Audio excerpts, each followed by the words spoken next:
Goodbye to knee pain in 10 days, this really works. This is a testimony of a man from Carpolino. According to doctors, improper posture is one of the biggest causes of back, joint and leg pain. That is why we must improve our position in order to avoid major problems. But, in addition to improving your posture, it is recommended to start consuming this incredible natural remedy that can strengthen joints, bones and knees and relieve pain. It is a recipe that originates in ancient Greece and has been used for thousands of years. Ingredients: 500 gr.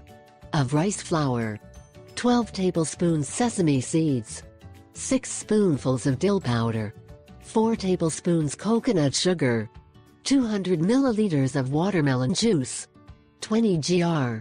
of oat bran grain, 45 gr. of hazelnuts, 20 gr. of honey of bees, 300 milliliters of mineral water. Preparation. The preparation is very simple, you just have to mix all the ingredients in a bowl and then store it in a glass jar. Instructions. Take 3 tablespoons of the solution each morning, and continue taking it before lunch and dinner. This ancient remedy will improve your metabolism, strengthen muscles and joints, and restore the elasticity of tendons and ligaments. The recipe is very useful for the treatment of osteoarthritis and osteoporosis. In addition to this remedy, you can also try using organic gelatin to relieve pain in joints, back and legs.